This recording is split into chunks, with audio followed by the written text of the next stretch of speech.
Hi, everybody. Welcome. My name is Selena Zhang. I'm the Senior Director of Strategic Initiatives and Partnerships at the Canadian Urban Institute, and I'd like to welcome you to today's mobilization session for the Healthy Communities Initiative. Today's session is all about sharing the important, innovative, community-based examples of resilience and response to COVID-19 from across the country, from Indigenous communities on and off reserve, urban and rural. And I am so pleased to be joined today by my colleague Shadi from the National Association of Friendship Centers. He ran this session during the first round of Healthy Communities Initiative granting, and it was so popular and so requested that we had to bring it back. So we're really excited to be able to do it again today. I know I'm joined by lots of folks on the line today, so welcome. We can't see you, but you can see us. I'm sure there are lots of Indigenous folks from across the country who are working in and with community, serving community, doing important work on the ground. Thank you and welcome, and we're so glad to be with you today. I know there are settlers like myself on the line as well, working to think about self-determination and our role in it, being mindful of the histories of broken treaties and their continued ramifications today, histories of exclusion and violence, and the rights and responsibilities that we have as Canadians, for me as a first-generation Canadian, on that journey of reconciliation and the dual roles of learning and action. I would invite everyone here to make land acknowledgement in the chat and tell us where you're from. Switch that toggle on the chat from panelists to all panelists and attendees so that everybody can see your comments. For my part, I'm calling in from Toronto, which is the traditional territory of many nations, including the Mississaugas of the Credit, the Anishinaabe, the Chippewa, the Haudenosaunee, and the Wendat peoples. And Toronto is also covered by two treaties, Treaty 13 signed with the Mississaugas of the Credit and the Williams Treaty signed with multiple Anishinaabe nations. I don't want to take more time than is needed for these intros. Let me just get some basic housekeeping out of the way. Feel free to engage in the chat box throughout today's session. We have staff manning the chat who are dedicated to answering your questions. And so pop in your questions, pop in your comments, and people will be reading them, our staff and also other attendees from across the country. If you do have a specific question about a particular application, we may not be able to give you a robust answer in the chat, but we will be posting the email address of the Healthy Communities Initiative Help Desk that you can reach out to discuss the specific details of your ask. This session is available in English and French, so if you would like to access the French interpretation, that's at the bottom of your screen. This session is also being recorded, and so if you love it and want to get back and see and just return to some of the examples that are going to be raised today or share it with others, that's going to be available on the Healthy Communities Initiative website. And as a quick backgrounder for anyone who's new to the Healthy Communities Initiative, the HCI is a $31 million investment from the Government of Canada to support local efforts to adapt public spaces during COVID-19. This second round of funding closes for applications in just under 1 month on June 25th. So still some time to get your applications together. The first round of the program was highly competitive. We had over 3,000 requests totaling more than $360 million. And we're really excited that we've granted to over 250 initiatives so far. If you're interested, a map of all of those initiatives that were already funded is now available on the Healthy Communities Initiative website, so make sure to check that out. And whether you're applying for the first time or amending and resubmitting an application that didn't get funded in the first round, we really hope that these mobilization sessions will support you to craft your proposal and learn about all of the inspiring things that are happening from coast to coast. So that's it for me. Thanks everybody, and I'm going to pass it from here to Shadi. Shadi, over to you. Thank you, Selena, for that introduction and for giving us some background information on CHCI. Good afternoon, everyone. Happy Friday. I wish I could see everybody, but I can't see you all. But I see everyone's names, and I've seen a kind of a list of who's attending this. So I know that there's folks from all over the country, from different communities and territories. So welcome. I'll introduce myself quickly so folks know who I am and why I'm here talking to you all. My name is Shadi Hafez. I'm from Kitigan Zibi Nishnabeg. My mother's from that community. I'm a member of that community, We're Algonquin Nishnabeg community. On my father's side, I'm a first generation Syrian immigrant. So he immigrated to Canada in the 80s. So I have a little bit of a unique background. I live here in Ottawa, Ontario on my ancestral territory. And I work for the National Association of Friendship Centers as the Special Projects Advisor. And the NEFC has been kind of helping along with the CHCI and the rollout of it and forming some of the process and doing some of the work like this, like reaching out to everybody in the communities out there and letting them know about this initiative. And I have to say, kind of seeing some of the projects that were funded after the first round, I really think it's an amazing opportunity for communities beyond my own personal professional work with the NEFC. You know, I've tried to make it known to communities within my own network, my own community leadership, to let them know about, you know, this is a great opportunity to apply to. So, and we'll get through that throughout this. Yeah, that's who I am. And then what I'm going to do now is put up the slide kind of presentation that we'll be talking about. And we'll go from there. So just bear with me one moment here while I plop that up. Okay.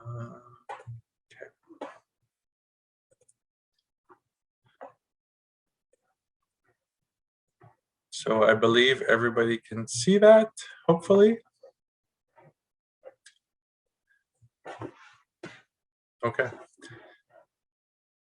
Sorry. Now my screen has just went haywire on me since I did that. And I can no longer see the chat or anything. Okay, perfect. Can somebody maybe behind the scenes let me know if the slide is up? But I can't see my chat, so just let me know on the mic. The slide is up. Looks good. Okay. Okay, perfect. Thank you. So I'll just share a little bit about who we are, the NEFC, for those folks who don't know. But if you do, this might just be a refresher. So the NEFC is established in 1972. We represent nationally the growing number of friendship centers across the country. Right now, there's a little over 100 friendship centers across the country and PTAs from coast to coast to coast.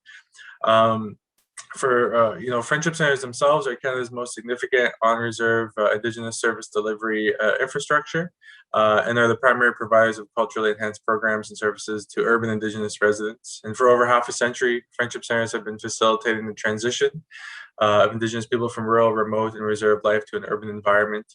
And I mean, now that was kind of, you know, the roots of the friendship centers, but you know, talking in contemporary times, there's friendship centers in rural areas, next to communities, in many different places in the north, right across this country. So we work with friendship centers nationally and advocate for centers on that national level, and then try and ensure that urban Indigenous perspectives are taken into consideration in a lot of the work that's happening across the country. So today, we're going to talk about kind of COVID-19 in relation to our communities, how we can build and maintain those healthy communities in spite of COVID-19 and build that resiliency from what COVID-19 has kind of impacted us and what ways it has impacted us.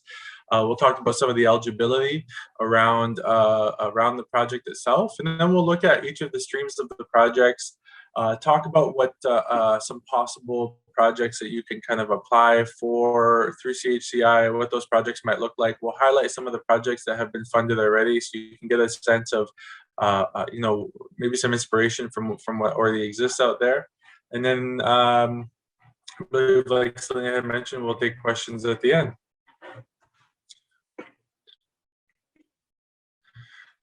So I have these two quotes here when we're talking about COVID-19 and our communities. One of them is healthcare among Indigenous nations in Canada has always faced hardships shaped by social and structural inequities in housing and poverty and other social determinants. The condition in which people are born, grow, live, work, and age, as defined by the WHO. So, really looking at how certain things like COVID-19 or any other kind of health issues that happen in our communities are often exemplified by the social or structural inequities that exist in our communities. So I think, we all know what the impact of COVID has been upon our communities, whether that's been, within, I can speak to the friendship center movement itself. Some centers have had to close due to COVID outbreaks or disruptions. I know in some communities have had to close off the community to limit visits from folks from the outside of the community. Some communities have imposed curfews. There's definitely been limited social gathering in communities. A lot of things have kind of been exemplified, especially within more rural and isolated communities as well. And what's at stake in that, from my own perspective, a lot of the conversations that I'm hearing is this really, our elderly population, the need to protect our elders, given the fact that COVID-19 really does seem to target older populations. I think of my own community, where the elders are our knowledge holders and the language keepers. A lot of the work that we're doing around language revitalization, it's important that we have our elders involved in that work, but obviously the need to protect our elders and to protect those things makes it hard to transmit knowledge now in this kind of era that we're in. And there's been different responses to COVID. Like I mentioned, there's been community-wide lockdowns and curfews, our own measures, Indigenous doctors and health officials in different regions raising the need for culturally relevant care, as well as a culturally relevant vaccination process.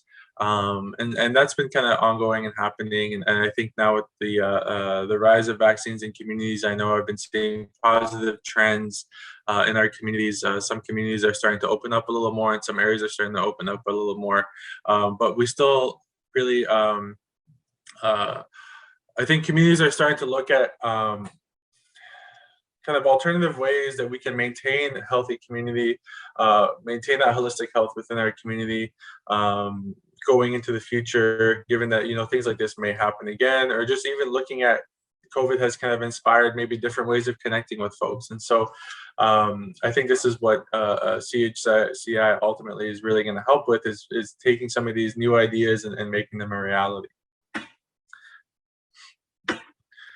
And so, I really want to talk about a little bit here, what is it? What is maintaining a healthy community, healthy cities? What is a healthy place? And I think when we talk about this, it's viewing it within our own understanding of what health is, understanding what a healthy person is, what a healthy community is. And I think for most of us, we understand that to be within this kind of holistic view of health, and that we need to maintain our physical, mental, emotional, and spiritual well-being and health in order for our communities and our people to be healthy.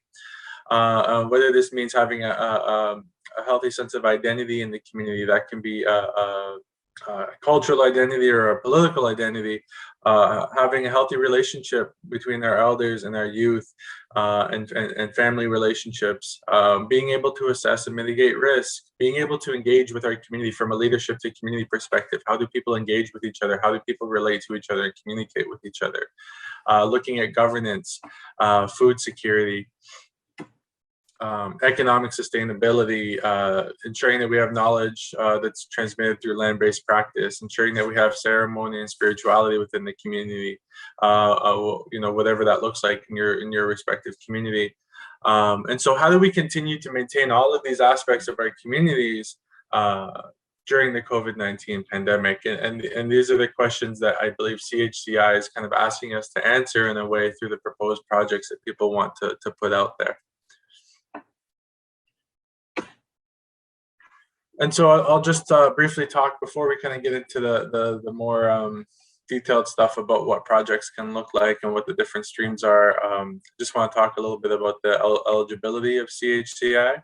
So CHCI is open to First Nation, Métis, and Inuit governments.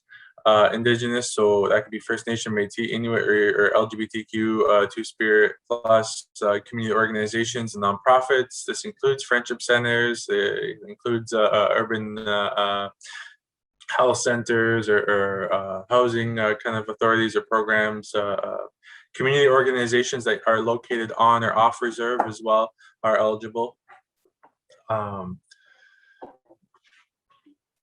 Sorry. I'll just add the eligible projects themselves have to respond to identified needs arising from the impacts of COVID-19. They have to create or adapt public spaces or programming and services for public spaces. And I want to reiterate when we use the term public spaces, because that can sometimes be confusing, because some of our communities are not public spaces. I think of our own First Nations on the the reserves. They're not necessarily public spaces per se, but they fall within this understanding of it.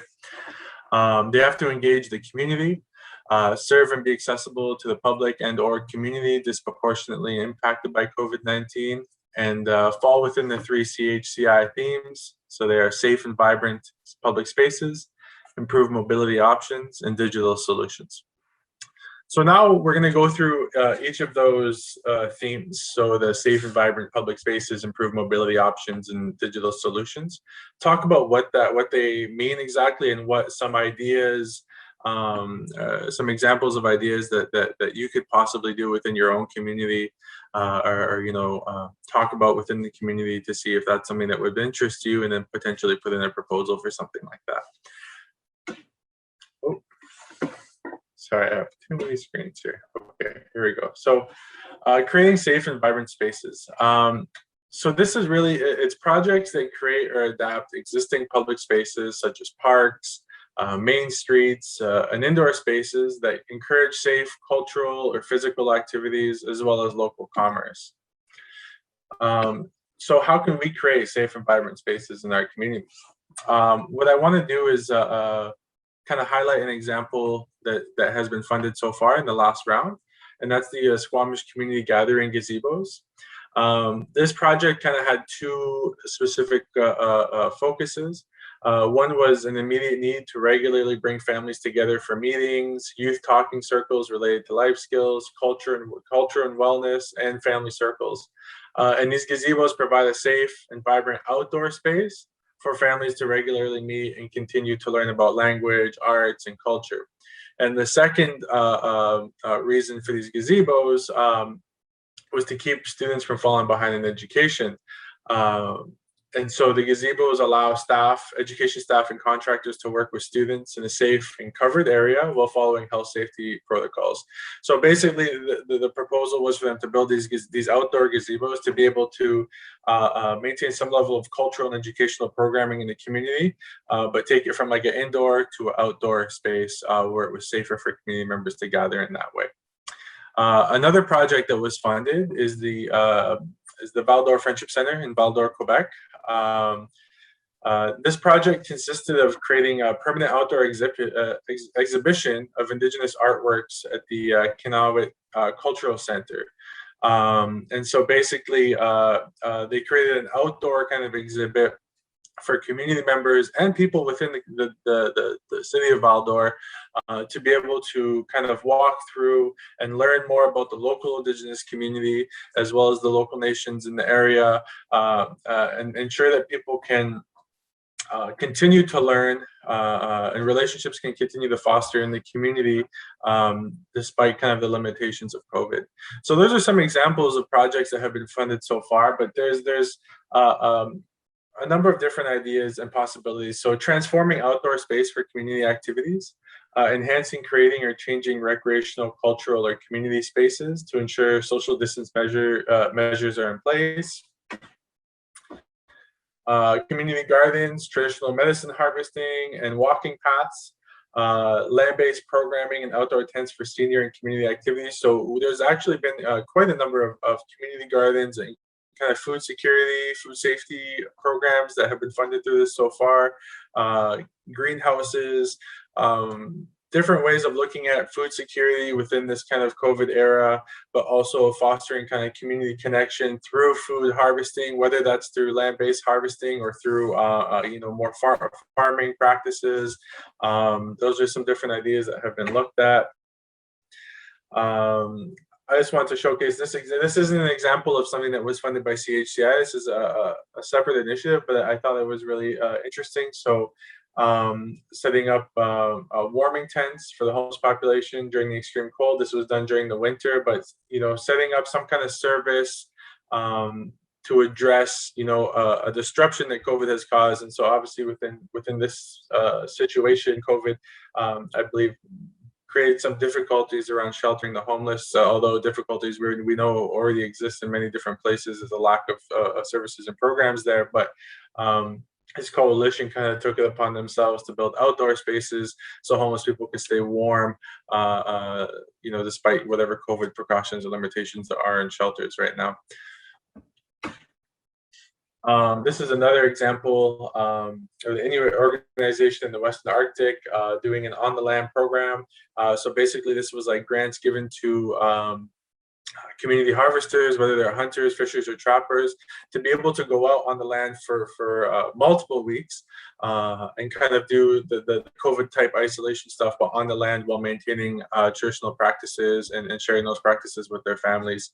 And I know that these are programs that have been in existence in some places for quite some time, but they really kind of, I think, there was kind of a new benefit that was seen from them given COVID, right? So when we're looking at families needing to kind of isolate together, instead of just staying at home and not having a whole lot to do at home, this was kind of like go out on the land and we'll fund this and you can participate in land-based activities out there with your families. And so yeah, the next theme is improving mobility options. So this is projects that permit physical distancing through permanent or temporary changes that make it easier for people to get around in their communities, whether walking, biking, accessing public and private transit or other modes of transportation.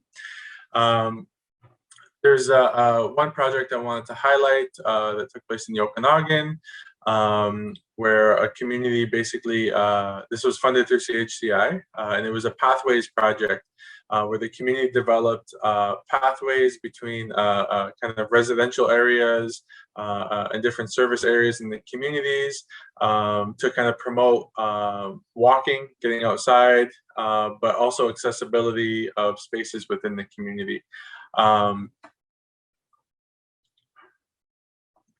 And also within that, they were able to enhance some of the pavilion areas in the communities along the creek to just encourage people to get outside, be more mobile in the community.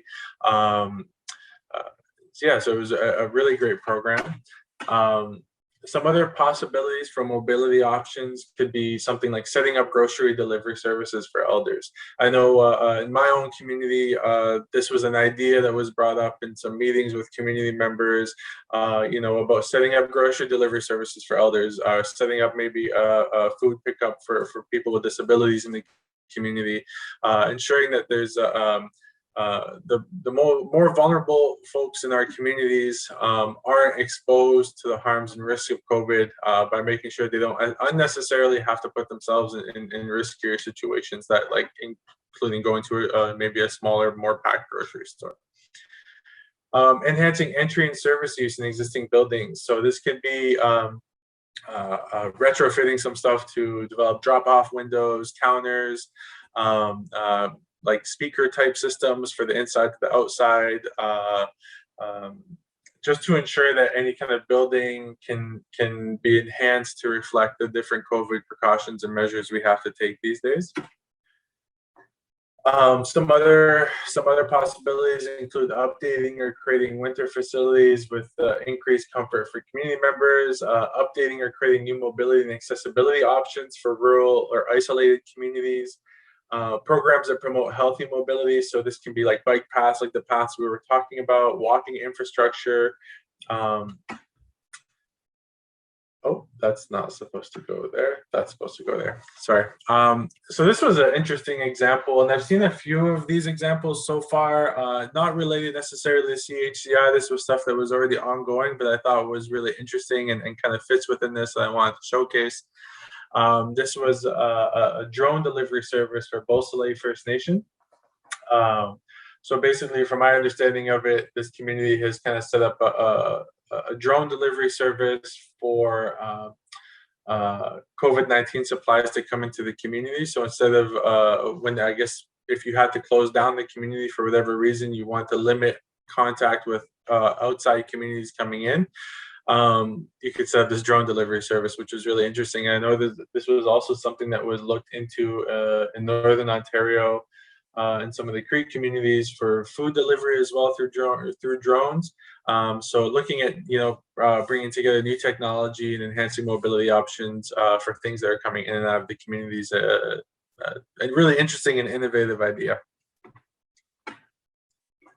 So the last theme is providing digital solutions. So these are innovative digital projects that address changing community needs through the use of data and connected technologies. One example I want to mention is the Cree Board of Health and Social Services. We're funded through CHCI for a project that was a proposed Wi-Fi network within the community. This was in Mistissini. And the Wi-Fi network is, the goal of it is to help frontline workers offer health services to folks within the community. So they addressed that there was some issues and latencies with the network, and they were not able to configure the community center network with a healthcare network. And so this Wi-Fi network is going to hopefully ease some of the internet accessibility issues that frontline workers were having in the community and be able to enhance some of the service delivery that exists. Another really awesome project is through the Métis Addictions Council of Saskatchewan. And this was basically setting up like a mobile counseling kind of service through tablets and virtual counseling apps for people experiencing homelessness or who are at risk of homelessness. And so obviously, given, just speaking to some of the realities that friendship centers have faced that do some of this work and other urban outreach programs, there's been, limited ability to do some of the work that we were doing prior to COVID. And so looking at how to use technology, how to use virtual connecting, things like we're doing right now, but to help people. And I know I used to work for a treatment center in my community in Kitiganzibi called the Wanaki Treatment Center, and I know that for a while now they've been doing virtual. They're in a treatment center, a residential treatment center, but now they've been doing virtual their cycles virtually with people while the people are still in their community. And so that's been really interesting as well to see how services like this are kind of shifting or adapting to COVID and still being able to provide services while using technology and the different technologies that we have today that we didn't have, even 10 years ago. So really interesting stuff that's going on. Some other possibilities, and we're seeing this a lot, like virtual powwows and cultural activities. I know myself, I'm a dancer, and I haven't danced in a year and a half, but I've been seeing like virtual powwows happening, virtual like specials that are taking place online that families are sponsoring. There's been cultural activities as well. This was an example. The Well Living House had a midwinter celebration where they had some elders that were sharing some teachings around kind of maintaining your own personal well-being, but also relaying cultural teachings to folks. Creating there's also the idea of virtual elections or community meetings. I know my own community, we've been having our community meetings virtually throughout COVID. And that's been an interesting process, I think, for communities is whether you have your monthly band meetings or if you're trying to do some community outreach, or if you're having a very specific thing that maybe the community is voting on. Some places might have in-person limitations for that kind of stuff right now. And so looking at how to bring that stuff into the virtual world. creating connectivity apps for community members or emergency signaling for elders. So this could be setting up, like an emergency alert button for elders. I know in some communities they've even set up things people can put on their window to, community service people drive around, and if they see a red marker or a green marker, they'll know if things are good or not good in the house. Community lending library for tech supplies, increase in community internet access, tech training for elders and seniors. Obviously now, I think I haven't been able to really visit my grandmother or great grandmother in back home in my community because of COVID. I don't want to potentially bring something to my family members if I was carrying the virus and didn't know. And so tech training somehow for elders and seniors to be able to use things like Zoom so we can connect with our families again. And obviously the disruptions have caused a lot of problems there. Virtual communication between students and home communities. I think this was something that was talked about even prior to COVID is when students leave their community and go off to post-secondary, maintaining that connection with their families and with community. We can, look at virtual ways of doing that today. Online language classes. I've been participating in online language classes in my own community, and it's been amazing. I mean, I know that prior to COVID, the classes were in the community, and that was great. And it was, an incentive to go back home and participate in things. But now with these online classes, community members from all over Canada that are, dispersed everywhere, and even in the United States, are able to participate and learn their culture and language. And so it's not only addressed the COVID disruption, it's also addressed some of the other issues around accessibility and bringing community members into a singular place. So that's been really great. This is an example of a friendship center in Ontario doing the Anishinaabe online language classes. This is a Nipissing First Nation setting up, they had an online vote for their election. So that's all the themes, some examples of projects that folks can do.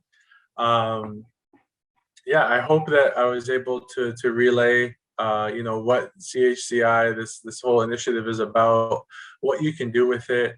I think it's we're addressing the disruptions that COVID has had upon our communities and trying to build healthy communities despite COVID-19 and the limitations it's had.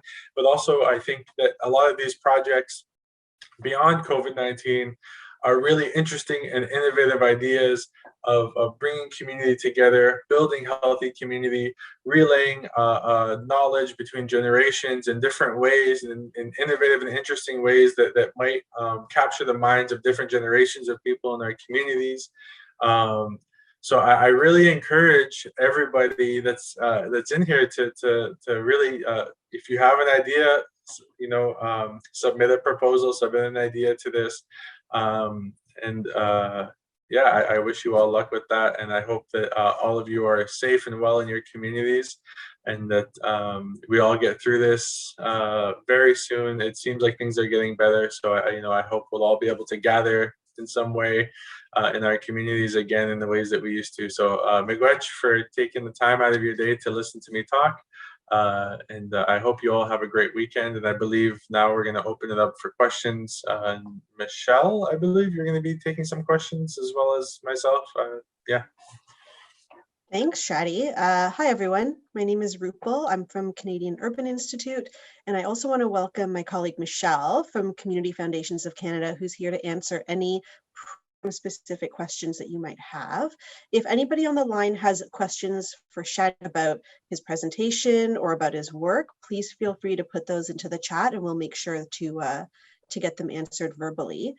But Michelle, welcome. Let's start with you. I've got a two-part question for you that came up in the chat. If an organization applied in round 1 and wasn't successful, can they apply again in round 2? And if they decide to apply again in round 2, can they reuse the existing application that's in the online system?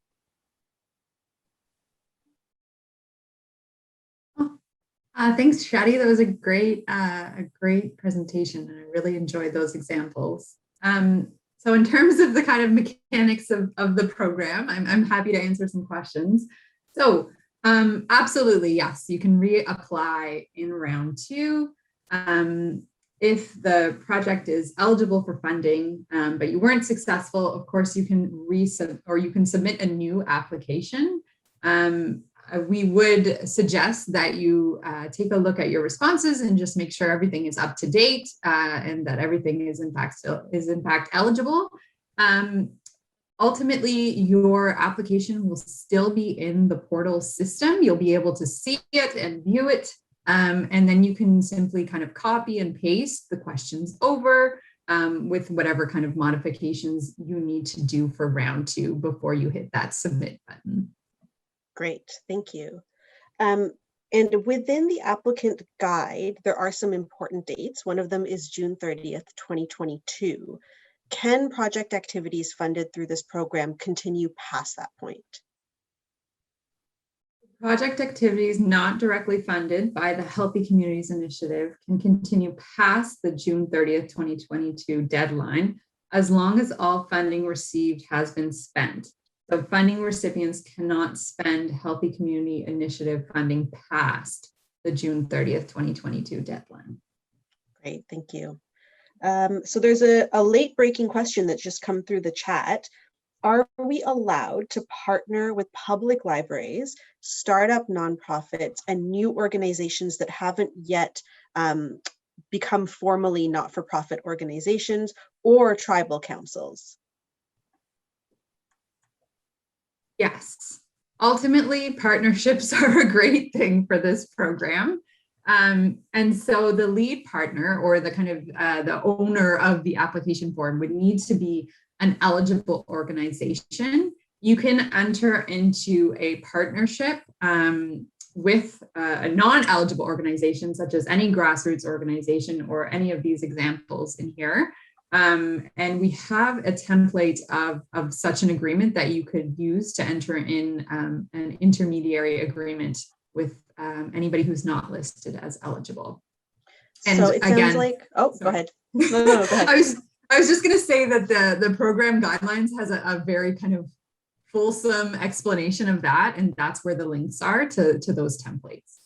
It sounds like what you're saying in a nutshell is that as long as the organization applying is eligible, partnerships can be with any number of different types of organizations. Cool. Okay, here's another great one that might be applicable to folks on the call. Considering that there's only one application allowed per organization per round, can you apply for multiple small projects under the umbrella of one application? Really good question. So ultimately, it is one application per round per organization. You could apply for one application with multiple small projects. Each project, of course, must meet the eligibility criteria that are outlined in that applicant guide. But your application should have a cohesive goal that all of the pieces of this project are aligning with. So there should be kind of a common goal or a problem that collectively these mini projects are solving. And so the less connected the projects are, the less appropriate it would be to have one application with multiple projects. And again, just a reminder that the maximum amount of funding would remain at $250,000 per application, even if it's one of these kind of one application with multiple smaller projects. Great. So this is a program that's really about a response to COVID. It's to help communities prepare, become more resilient, respond to COVID. Do folks who are applying have to show any kind of stats, numbers, data associated with the impact of COVID in their community?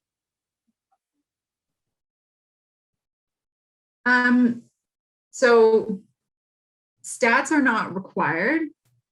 However, there does need to be a description of how the project does respond to COVID into the impacts of the pandemic.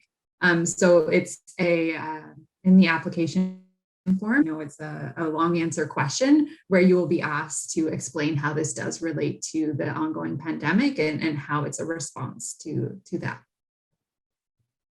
And it can be done in many different ways. Shadi, I don't know if you want to add to that, but I feel like there's many ways you can explain. To demonstrate kind of the impact of COVID on the community. Mm-hmm. Yeah, I mean, I think if you're not asking for specific statistics, then just kind of a narrative perspective from the applicant of the different ways that COVID has had an impact, whether that's been limiting, like I had mentioned, limiting relationship building between elders and youth in the community, being unable to provide in-home care services, maybe being unable to do community events, whether that be ceremonial events or cultural events. I even think some communities like high school graduations haven't been able to take place, and that's a really important thing for smaller communities. So, things like that, like what has COVID limited, things that we would do in our communities that we can't do in the same way anymore. Shadi, I've got a quick question for you from the chat, which is, are you comfortable sharing your presentation slides? Yeah. With the folks on the call? Yeah, if so, thank you for that. I believe one of our colleagues can put that link into the chat as long as you're all right with it. Yeah, that's not a problem. Great. Let's give it a few more minutes. I do see some new questions coming in through the chat. I'll give everyone a couple more minutes to throw their questions in.